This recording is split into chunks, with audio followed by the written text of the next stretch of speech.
नमस्कार, आपका स्वागत है आपके अपने चैनल द फार्मा कोर्स 2.0 पे। तो आज के इस वीडियो में हम पढ़ने वाले हैं फार्माकोग्नोसी इस सब्जेक्ट का। जो हमारा चैप्टर नंबर 5 है, वहाँ पर हमें एक कैटेगरी दी गई है drug acting on central nervous system. इस कैटेगरी में जो भी ड्रग्स दिए गए हैं उनके बारे में हम पढ़ रहे थे। उनमें से बेलाडोना और इफेड्रा, इन दो ड्रग्स के बारे में लास्ट वीडियो लेक्चर्स में हमने पढ़ा। अगर आपने वो नहीं देखे होंगे तो आप हमारे चैनल पर जाकर देख सकते हैं। आज के इस वीडियो में हम ओपियम इस ड्रग के बारे में पढ़ने वाले हैं। ओपियम ये भी एक ड्रग है जो कि हमारी सेंट्रल नर्वस सिस्टम के ऊपर एक्शन शो करता है। तो ओपियम, इसके बारे में सारी जानकारी हम देखेंगे। ओपियम का हम किस तरीके से एज अ ड्रग करके यूज कर सकते हैं उसके बारे में देखेंगे। तो आइए स्टार्ट करते हैं।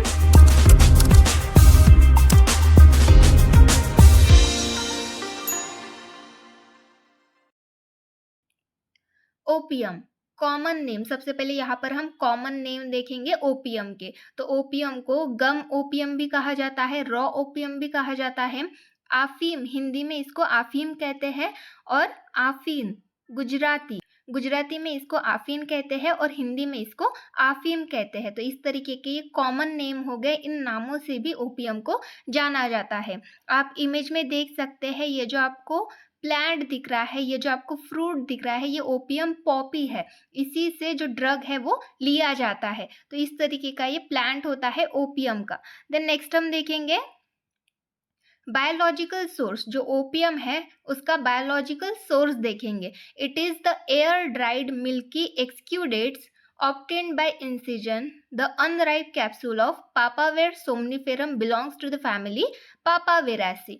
तो it is a air dried milky exudates. तो ये क्या है? ये जो हम ओपियम हम लेते हैं, ये एक तरीके का एक्सक्यूडेट होता है, मिल्की एक्सक्यूडेट होता है, जिसको एयर ड्राई किया जाता है।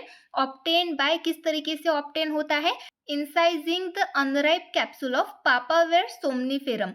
पापावेर सोमनीफेरम, ये जो प्लांट होता है, इसकी जो कैप्सूल होती है, तो अनराइप कैप्सूल मतलब पक्की हुई नहीं, जो अनराइप कैप्सूल होती है उसके ऊपर कट किया जाता है, उसको इंसाइज किया जाता है, और वो कट करने के बाद वहां से मिल्की एक्सक्यूडेट्स निकलता है, वहां से मिल्की सब्सटेंस निकलता है, जिसको फिर एयर ड्राई किया जाता है और वो एज अ ड्रग करके हम यूज करते हैं। और ये किस फैमिली से बिलोंग करता है? पापावेरासी, इस फैमिली से ये बिलोंग करता है। तो इस तरीके से बायोलॉजिकल सोर्स हो गया ओपियम का। देन नेक्स्ट हम देखेंगे जियोग्राफिकल सोर्स। ये कहाँ पर पाया जाता है उसके बारे में देखेंगे।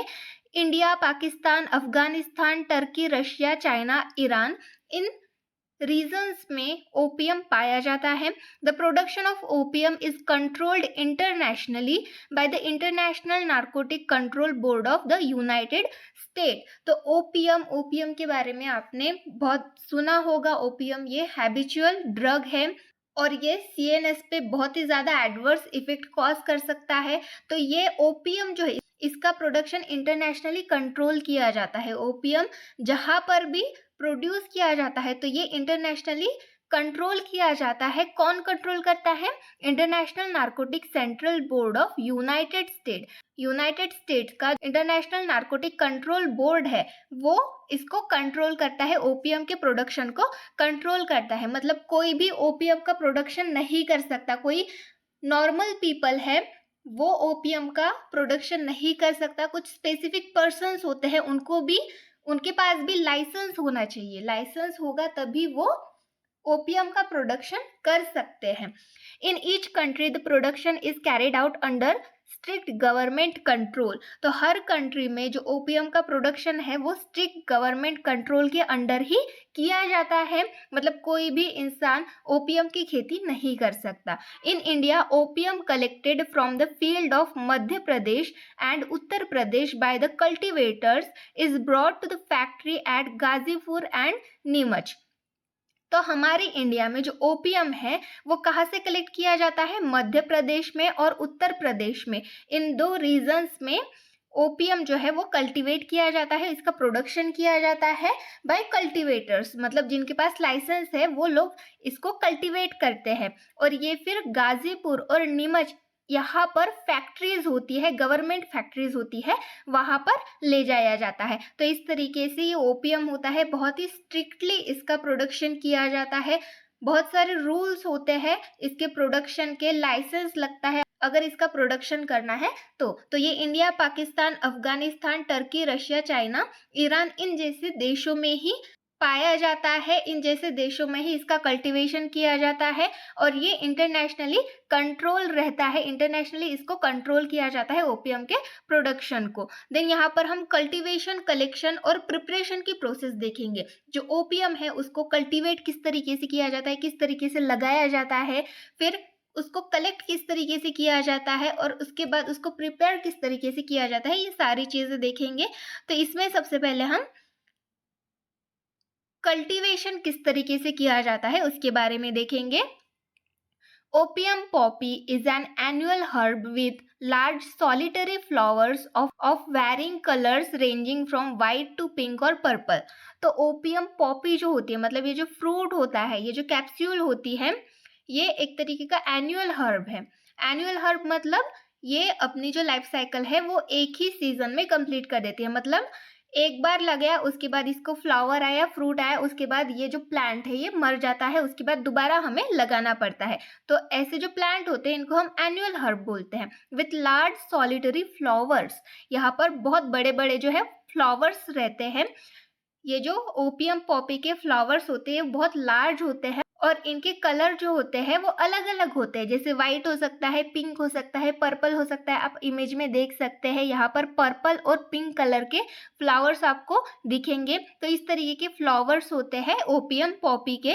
Then next is the plant is propagated from seeds is being very smaller, mixed with 3 to 4 parts of sand and then sown in small fields during sunny days from September to अप्रैल। तो ये जो plant है, ये जो पेड़ है, ये propagate किया जाता है किससे? सीड्स, मतलब इसके सीड्स लगाए जाते हैं। Is being very smaller mixed with 3 to 4 parts of sand. तो ये 3 से 4 पार्ट, मतलब सीड्स ले रहे, उससे 3 से 4 पार्ट सैंड ली जाती है, उसमें ये सीड्स मिक्स किए जाते हैं, बहुत कम अमाउंट में सीड्स मिक्स किए जाते हैं और फिर उनको लगाया जाता है फील्ड्स में, स्मॉल फील्ड में इनको लगाया जाता है ड्यूरिंग सनी डेज। मतलब जब सनी डेज होते हैं उस टाइम पे इसको लगाया जाता है। कब? From September to April. Then next है, हाँ यहाँ पर आप देखिए, यहाँ पर इमेज दी गई है, इस तरीके से ये कल्टीवेट किए जाते हैं, इस तरीके से ये लगाए जाते हैं ओपियम के plant. The plants are thin, keeping a distance of about 25 centimetre between them. तो ये जो प्लांट है इनके बीच का डिस्टेंस कितना होता है बोल रहा है? 25 सेंटीमीटर। उनके बीच का डिस्टेंस होता है 25 centimetre. The weather condition affect the yield of opium. तो वेदर कंडीशन जो है वो ओपियम की यील्ड को अफेक्ट कर सकती है, ओपियम को अफेक्ट कर सकती है। Although temperate climate is the natural requirement of opium poppy. तो टेम्परेट क्लाइमेट जो होता है वो नेचुरल रिक्वायरमेंट, मतलब ओपियम पॉपी इस तरीके की क्लाइमेट में इजीली ग्रो होती है, बहुत ही अच्छी तरीके से ग्रो होती है। It can be grown with success under sub tropical climate in winter season. तो ये किस तरीके से ये अच्छे से ग्रो हो सकते हैं? जो सब ट्रॉपिकल क्लाइमेट होता है विंटर सीजन में, विंटर सीजन जो होता है उस टाइम पे ये बहुत ही सक्सेसफुली ग्रो होती है, बहुत ही अच्छे तरीके से ग्रो होती है। As there is a favourable effect on yield by cold weather. Cold weather मतलब ठंडा वेदर होने की वजह से जो इफेक्ट है, मतलब जो ओपियम पॉपी है वो एकदम प्रॉपर तरीके से ग्रो होती है, प्रॉपर तरीके से कोई भी वहाँ पर प्रॉब्लम ऑकर नहीं होती। Extreme cold condition including Frost adversely affects the plant and yield of opium। extremely cold condition बोला गया है इंक्लूडिंग फ्रॉस्ट। फ्रॉस्ट मतलब जो टेम्परेचर है वो 0 डिग्री सेल्सियस से भी नीचे चला गया है, ऐसी कंडीशन को हम फ्रॉस्ट बोलते हैं।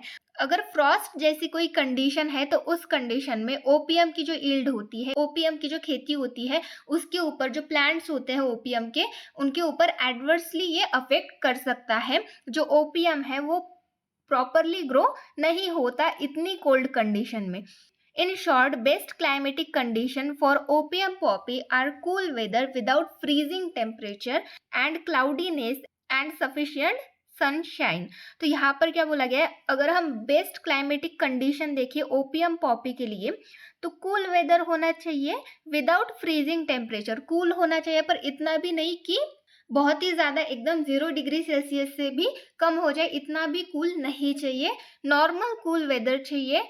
एंड क्लाउडीनेस मतलब बादल होने चाहिए, एंड सफिशिएंट सनशाइन मतलब इनको ज़्यादा धूप की ज़रूरत नहीं होती, सफिशिएंट धूप इनको चाहिए रहती है। The plant flowers during the end of April May, तो प्लांट को फ्लावर कब आते हैं, अप्रैल टू मई में। Unripe capsule 5 to 8 for each plant are ready for in season at the beginning of June and July। तो जो अनराइप कैप्सूल होती है वो एक प्लांट पे 5 से 8 कैप्सूल लगते हैं और वो कट करने के लिए रेडी होते हैं कब, जून से जुलाई के बिगनिंग में इनके ऊपर हम कट लगा सकते हैं। देन नेक्स्ट क्या बोला गया है, द कैप्सूल सोन ग्रीन और yellowish tint are longitudinally incised with a narrow iron spike which are known as nastars. Care is taken that the incision must not penetrate into the interior endocarp of the capsule, which otherwise result in loss of opium as the latex flows towards the interior region। अब यहाँ पर क्या बोला गया है, the capsule shown green और yellowish tint। तो capsule जो होती है वो ग्रीन टू येलोइश कलर की होती है और इसके ऊपर लॉन्गिट्यूडिनली इंसिजन किए जाते हैं, लॉन्गिट्यूडिनली कट किए जाते हैं, ऐसे एकदम स्ट्रेट कट इनके ऊपर किए जाते हैं। किसके थ्रू, नैरो आयरन स्पाइक। हम इमेज देखेंगे किस तरीके से किए जाते हैं और कैसे किए जाते हैं। तो नैरो आयरन स्पाइक्स के थ्रू इनके ऊपर कट लगाए जाते हैं और ये जो नैरो आयरन स्पाइक्स होते हैं इनको हम नस्तार्स बोलते हैं। और कट करते समय केयर ली जाती है, जो हम कट कर रहे हैं वो ज़्यादा जो कैप्सूल है उसके इंटीरियर एंडोकार्ड तक ना लगे, ये केयर की जाती है कि अंदर तक, ज़्यादा अंदर तक जो कट है वो ना जाए। अगर ज़्यादा अंदर तक चला गया तो उस कंडीशन में जो ओपियम है वो लॉस हो सकता है। मतलब जो ओपियम का जो लैटेक्स होता है, जो फ्लूइड निकलता है, वो बाहर निकलने की जगह उस कैप्सूल के अंदर चला जाता है, इंटीरियर रीजन में एंटर हो जाता है, जिसकी वजह से हमें जितना ओपियम वहां से मिल सकता था उतना अमाउंट में ओपियम नहीं मिलता। इसीलिए केयर ली जाती है जब भी कट किया जाता है उस टाइम पे। तो यहाँ पर आप देखिए इमेज में, यहाँ पर आपको ये पर्सन है, इसके हाथ में एक डिवाइस दिख रहा है जहाँ पर एक साथ 3 ब्लेड है। तो ये जो डिवाइस है इसी को हम नस्तार्स बोलते हैं। और देखिए किस तरीके से जो ओपियम पॉपी है उसके ऊपर कट लगाया जा रहा है। कट लगाने के बाद वहां से एक मिल्की एक्सक्यूडेट निकल रहा है, वहां से एक मिल्की फ्लूइड निकल रहा है। तो ये मिल्की फ्लूइड यही होता है ओपियम। अगर हम ज़्यादा अंदर तक कट करें, जो ओपियम पॉपी है उसके ऊपर जो कैप्सूल है उसके ऊपर ज़्यादा अंदर तक हमने कट लगाया, अगर कट लगाया तो उस कंडीशन में ये जो वाइट फ्लूइड आपको दिख रहा है ये उस कैप्सूल के अंदर जा सकता है। इसलिए कट करते समय भी बहुत केयर की जाती है और इस तरीके से लॉन्गिट्यूडिनली कट्स लगाए जाते हैं कैप्सूल के ऊपर। ये अनराइप कैप्सूल है, अनराइप कैप्सूल से इस तरीके से ये फ्लूइड निकलता है। देन नेक्स्ट है कलेक्शन। हम इसको कलेक्ट किस तरीके से कर सकते हैं उसके बारे में देखेंगे, किस तरीके से इसका कलेक्शन किया जाता है। The incision are made in the afternoon and the exudated latex is scraped off with a knife early in the following morning. तो यहाँ पर क्या बोला गया है, जो कट होते हैं, जो इंसिजन्स होते हैं वो शाम के टाइम पे किए जाते हैं। आफ्टरनून में जो इंसिजन्स है, जो कट है वो लगाए जाते हैं। उसके बाद जो लैटेक्स है वो निकाला जाता है। कब निकल जाता है, किससे निकल जाता है, नाइफ से, चाकू से निकाला जाता है। और कब निकाला जाता है, अर्ली मॉर्निंग, जिस शाम में, जिस आफ्टरनून में हमने इंसिजन लगाया उसके बाद दूसरी जो सुबह होती है उसी टाइम पे नाइफ की हेल्प से ये जो लैटेक्स है इसको निकाल दिया जाता है। इमेज में आप देख सकते हैं जो पर्सन है उसके हैंड में एक बहुत बड़ा नाइफ है और वो किस तरीके से लैटेक्स निकाल रहा है। आप यहाँ पर देखिए, ये जो ब्राउन कलर का आपको दिख रहा है ये है लैटेक्स। जब कट लगाया था उस टाइम पे मिल्की फ्लूइड निकलता है और उसके बाद एयर ड्राइड होने के बाद ये इस तरीके से इसका कलर चेंज हो जाता है, ये ब्राउनिश कलर का हो जाता है और फिर इस तरीके से इसका कलेक्शन किया जाता है। Then next is the latex is collected in plastic container. ये जो लैटेक्स है ये प्लास्टिक कंटेनर्स में कलेक्ट किया जाता है। The opium collected by this way is either exported और some of the part is further processed at government opium factory at Ghazipur.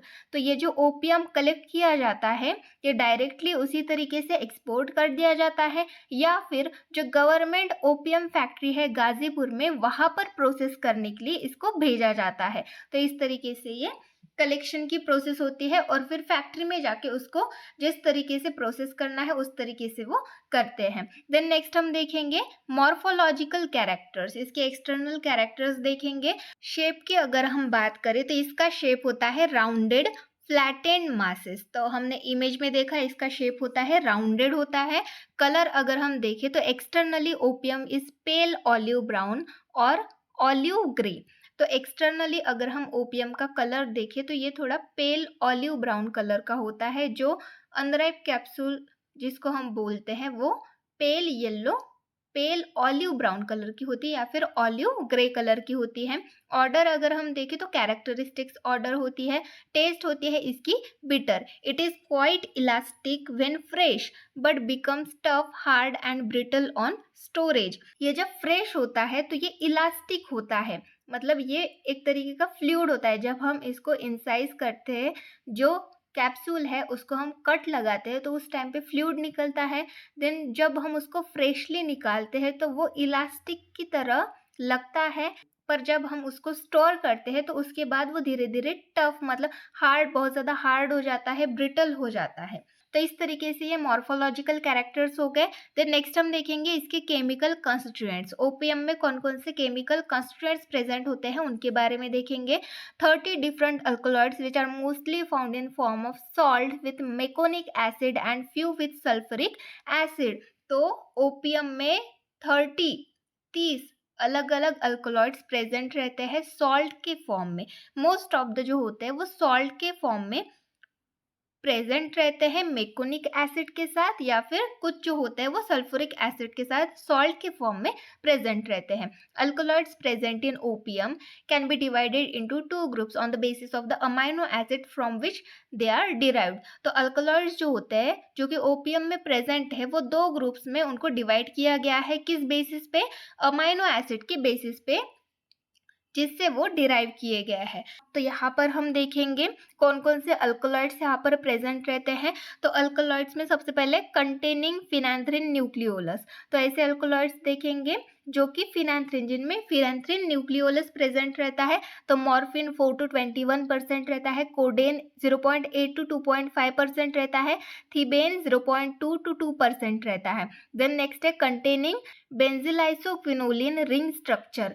ऐसे अल्कलॉइड जिसमें बेंजिलाइसोक्विनोलिन रिंग स्ट्रक्चर प्रेजेंट रहता है। ऐसे कौन कौन से अल्कलॉइड्स प्रेजेंट रहते हैं ओपियम में? पापावेरिन हो गया, नोस्कैपेन 4 to 8% रहता है। अदर अल्कलॉइड्स की बात करें तो नार्सेन, कोटार्निन, हाइड्रोकोटार्निन, प्रोटोपीन, ल्यूटानिन हो गया, कोडामाइन हो गया। तो इस तरीके के अल्कलॉइड्स इसमें प्रेजेंट रहते हैं। देन नेक्स्ट है केमिकल टेस्ट। यहाँ पर हम केमिकल टेस्ट देखेंगे, मतलब ओपियम के आइडेंटिफिकेशन के लिए कुछ केमिकल टेस्ट परफॉर्म की जाती है उनके बारे में देखेंगे। Opium is tested generally by the presence of meconic acid. तो ओपियम जो है वो जनरली किस तरीके से टेस्ट किया जाता है? मेकोनिक एसिड जो है वो उसमें जो स्पेसिफिक ड्रग है उसमें प्रेजेंट है कि नहीं है ये चेक किया जाता है। अगर प्रेजेंट है तो इसका मतलब जो ओपियम है वो ओरिजिनल है। तो इस तरीके से ये टेस्ट की जाती है। Opium is dissolve in H2O। तो ओपियम को वाटर में डिजोल्व किया जाता है। उसके बाद क्या होता है? Collect, filtrate and add FeCl3। तो यहाँ पर क्या किया जाता है? सबसे पहले ओपियम को वाटर में डिजोल्व किया जाता है। डिजोल्व करने के बाद उसको फिल्टर किया जाता है। फिल्टर करने के बाद जो हमारा फिल्ट्रेट रहता है उसमें FeCl3 ऐड किया जाता है। FeCl3 ऐड करने के बाद it gives reddish purple colour, indicates presence of meconic acid. तो ये रेडिश पर्पल कलर देता है जब हम इसमें FeCl3 ऐड करते हैं। तो इसका मतलब मेकोनिक एसिड उस ओपियम में प्रेजेंट है या फिर ओपियम का जो भी सॉल्यूशन है उसमें प्रेजेंट है। तो ये एक टेस्ट हो गई, ये एक आइडेंटिफिकेशन टेस्ट हो गई। Then next is the colour persist even after addition of HCl। तो ये जो रेडिश पर्पल कलर आता है FeCl3 ऐड करने के बाद, अगर हम इस सॉल्यूशन में HCl ऐड करें, फिर से ऐड करें, तो जो कलर है वो वैसे का वैसा ही रहता है, रेडिश पर्पल कलर रहता है। Then next test is morphine plus concentrated H2SO4 plus formaldehyde gives dark violet colour. हम मॉर्फिन लेंगे, उसमें कंसंट्रेटेड H2SO4 ऐड करेंगे और फॉर्मल्डिहाइड अगर उसमें हम ऐड करते हैं तो उस टाइम पे डार्क वॉयलेट कलर देता है। अगर हम मॉर्फिन सॉल्यूशन लेंगे, ये नेक्स्ट टेस्ट है, अगर हम मॉर्फिन सॉल्यूशन लेते हैं उसमें पोटेशियम फेरिसाइनाइड ऐड करते हैं और FeCl3 ऐड करते हैं तो ये देता है bluish green colour. Then next test है papaverine solution plus HCl plus potassium ferricyanide, it gives lemon yellow colour. Papaverine solution हमने लिया, उसमें HCl ऐड किया, उसमें पोटेशियम फेरिसाइनाइड ऐड किया तो ये लेमन येलो कलर देता है। तो इस तरीके से ये टेस्ट हो गए। मॉर्फिन सॉल्यूशन, पापावेरिन ये केमिकल कंस्टिट्यूएंट्स होते हैं ओपियम के, इसीलिए मॉर्फिन का अगर हम सॉल्यूशन भी ले रहे हैं तो इससे हमें पता चल जाता है। देन नेक्स्ट हम देखेंगे यूजेस। यूजेस देखेंगे ओपीएम की यूजेस क्या है। सबसे पहला है act on CNS causing depressant action. तो ये हमारे सेंट्रल नर्वस पे एक्शन शो करता है और किस तरीके की एक्शन शो करता है, डिप्रेसेंट, मतलब ये हमारे सेंट्रल नर्वस सिस्टम को डिप्रेस करता है। Use as analgesic, hypnotic and narcotic. तो ये एनाल्जेसिक की तरह यूज किया जाता है, हिप्नोटिक नार्कोटिक इसकी एक्शन होती है।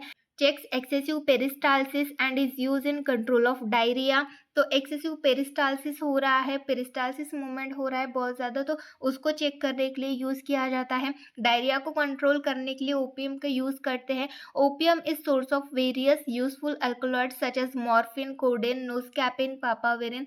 तो कुछ मोस्ट यूजफुल अल्कलॉइड्स होते हैं जैसे कि मॉर्फिन हो गया, कोडेन, पापावेरिन, नोस्कैपिन हो गया। तो इनका ये सोर्स होता है, ओपियम ये सोर्स होता है, इसमें 30 डिफरेंट अल्कलॉइड्स प्रेजेंट रहते हैं। Morphine is use as analgesic, cause euphoria and habit forming. तो मॉर्फिन जो है ये एज अ एनाल्जेसिक की तरह यूज किया जाता है। तो मॉर्फिन, हीरोइन, इन जैसे ड्रग्स के बारे में आपने सुना होगा जो कि बहुत ज़्यादा रेस्ट्रिक्टेड ड्रग है, बहुत ज़्यादा इलीगल भी हम जिसको बोल सकते हैं। तो ये ड्रग एज अ मेडिसिन करके हम यूज़ कर रहे हैं, तो मेडिसिन करके यूज़ कर रहे हैं तो ये हम एक अमाउंट होती है इनकी, एज अ मेडिसिनली लेने की एक अमाउंट होती है, उतने अमाउंट में ही पेशेंट को दिया जाता है, तभी ये उस तरीके से हमारे बॉडी पे एक्शन शो करते हैं। और साथ में हैबिट फॉर्मिंग भी है, तो एक प्रॉपर डोज होता है इनका देने का, इसीलिए ये एज अ ड्रग करके यूज़ किए जाते हैं। एक प्रॉपर डोज होता है इनका, वही डोज पेशेंट को दिया जाता है। तो यहाँ पर क्या बोला गया है, morphine uses analgesic, causes euphoria and habit forming. तो मॉर्फिन ये एज अ एनाल्जेसिक करके यूज़ किया जाता है, इसकी वजह से यूफोरिया मतलब बहुत ज़्यादा एक्साइटमेंट, उत्साह हम जिसको बोलते हैं, उस तरीके की रिएक्शन दिखती है। हैबिट फॉर्मिंग, ये हैबिट फॉर्मिंग होते हैं, इनकी आदत लग सकती है। Codeine is use as sedative, use in cough mixtures as antitussive. तो कोडेन जो है ये एज अ सेडेटिव करके यूज़ किया जाता है, जो कफ मिक्सचर्स होते हैं उनमें एज अ एंटीटसिव करके इसका यूज़ किया जाता है। Noscapine is use as non narcotic, has cough suppressant action, acting as a central antitussive agent. तो नोस्कैपिन ये जो ड्रग है ये नॉन नार्कोटिक है और ये कफ सप्रेसेंट की तरह एक्ट करता है, इसकी एक्शन होती है कफ सप्रेसेंट को, जो खांसी होती है उसको सप्रेस मतलब कम कर देता है। And acting as a central antitussive agent, ये as a central antitussive agent करके यूज़ किया जाता है। Papaverine is use as smooth muscle relaxants. जो पापावेरिन ये जो ड्रग है ये स्मूथ मसल रिलैक्सेंट करके यूज़ किया जाता है, ये केमिकल कंस्टिट्यूएंट है। And use in the treatment of muscle spasm. Muscle spasm है, मरोड़ है, तो उस कंडीशन में पापावेरिन का यूज़ किया जाता है, इसके ट्रीटमेंट में इसका यूज़ किया जाता है। Then next is opium alkaloids are also semi synthesize to other molecules. तो ओपियम अल्कलॉइड्स को सेमी सिंथेसाइज भी किया जाता है दूसरे मॉलिक्यूल्स में। Heroin has more narcotic analgesic action than morphine. तो हीरोइन जो ये जो ड्रग होता है इसकी बहुत ज़्यादा नार्कोटिक एनाल्जेसिक एक्शन होती है, मॉर्फिन से भी ज़्यादा इसकी एक्शन होती है narcotic analgesic. By losing one molecule of water it gives apomorphine which is emetic and use to treat poisoning cases. तो ये अगर इसमें से एक मॉलिक्यूल, वाटर का एक मॉलिक्यूल हम निकाल देते हैं या फिर ये लूज़ कर देता है वाटर का एक मॉलिक्यूल्स, तो ये एपोमॉर्फिन प्रोड्यूस करता है, जो कि एज़ अ इमेटिक करके यूज़ किया जाता है और ये पॉइज़निंग के केसेस में ज़्यादातर यूज़ करते हैं। तो इस तरीके से ये यूजेस हो गए ओपीएम के। ओपीएम ये बहुत इंपॉर्टेंट ड्रग है, पेपर में ये पूछ सकता है, तो ये जो ड्रग है ये आपको प्रॉपरली करना है, हर एक चीज़ इसकी प्रॉपरली करनी है।